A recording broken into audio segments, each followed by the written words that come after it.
Hello everyone, what's up? Let's just do like this so the movies aren't in the way.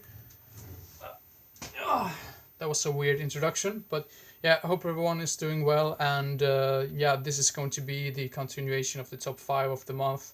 In the last video I talked about the best movies that I've watched for the first time during November, and this time I'm going to talk about the best movies that I've watched for the first time during December. So yeah, what are we waiting for? Let's dig into this right away. And first up we have now did I watch that after? Oh, okay, I just have the list on the computer, so that's the reason why I keep looking at this direction all the time. But at number 5 we have a Charles Bronson movie called Mr. Majestic. I'm just gonna see if I can fix this a little bit better. Mr. Majestic, your typical Charles Bronson kill 'em all movie. Not kill 'em all, but it's sort of a weird way to say that. I love like Charles Bronson just going around killing people all over the place. I know it's not an original type of storyline, but it's just in this century, not in this century, but in this decade, like in the 70s and 80s and all of those, they had some silly movies, but in some way they were so charming in a way which makes them get away with a very sloppy like storyline.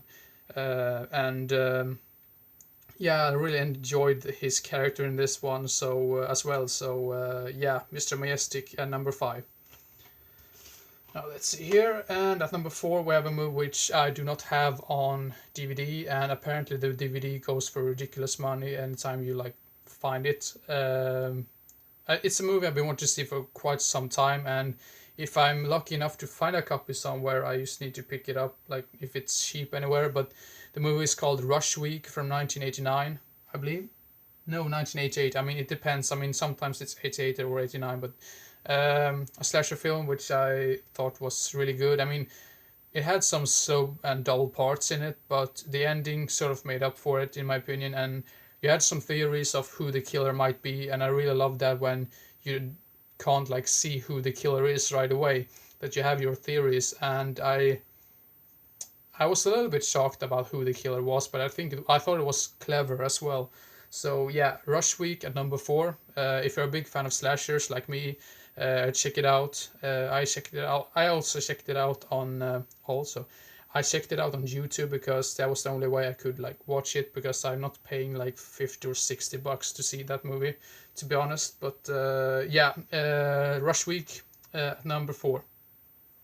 And at number 3 is a movie, I'm not really sure if you could call it a movie, and I was like a little bit skeptical if I were supposed to include this on the list or not, because it's more of a documentary than a movie in general.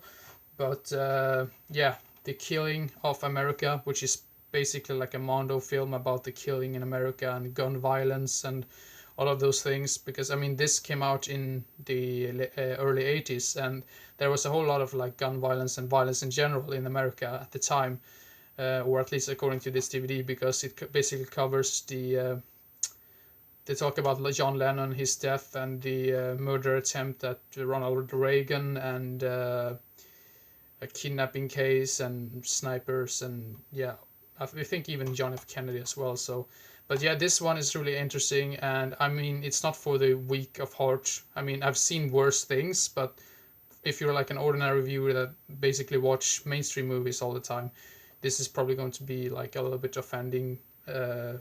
You might be offended by this, but if you like your documentaries or like shockumentaries for that matter, this is really entertaining. And I wouldn't say entertaining because that sounds a little bit bizarre, but it's interesting at least. So yeah, I thought this was really good. So yeah, The Killing of America at number 3. And let's see here, then we have at number 2 we have a movie that I also had, but for some reason I can't find it in the collection. But yeah, the movie is called Dial M for Murder by Alfred Hitchcock.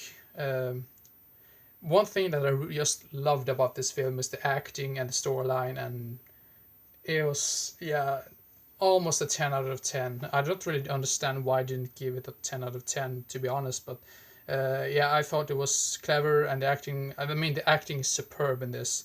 And yeah, that's something that I really miss when it comes to newer movies, like actors and things that, I mean, that they have more focus on the acting than on this like special effects and all of that. And I feel like many mainstream movies today basically just rely on cool looking effects before like looking into the acting or the storyline. But yeah, that's just my opinion. But anyway, Dial M for Murder. If you're a big fan of Alfred Hitchcock, give it a watch. I actually think it's one of his better movies. So yeah, at number 2, Dial M for Murder. And at number 1 is a movie which for some reason, I've never watched this movie before. I watched it, yeah, this December. And it's so weird because it felt so nostalgic. But even though I haven't seen it, it doesn't make any sense. But it felt nostalgic in a weird way. Willow, I really enjoyed this one. I think it's one problem with this movie. I'm not really, I wouldn't say problem, but it feels like they didn't really know what type of age group or like age range this was aimed towards, because there's some parts that are a little bit like violent and scary, and there are some parts that are a little bit silly and childish, if that makes sense. But as a fantasy film, I would say like check it out. I mean, this is like but in Sweden over here we have basically an age group of for 7 years and older, and 11 years and older, and for 15 years and older.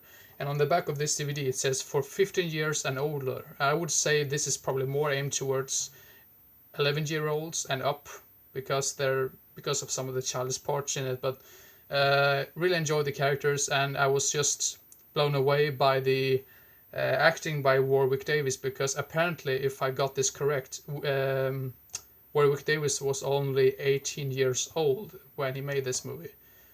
So yeah, that was amazing in my opinion. So and Val Kilmer was great in this one as well. I mean, all of the actors were really great in this movie, and I thought the music in this just made the movie so much better, because without that music, this movie wouldn't have been as good as I thought. So yeah, and the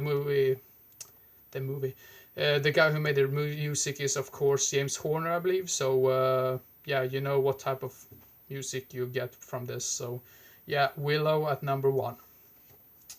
So thank you very much for watching, and sorry for like talking about these movies for almost 8 minutes. So I'm gonna stop now before you're getting like really bored. So yeah, sorry for some of my English in some parts, but yeah, I've been quite tired today. So yeah, thank you very much for watching, and I hope you enjoyed and didn't get bored, and hope to see you again as soon as possible. So see you next time. Bye bye.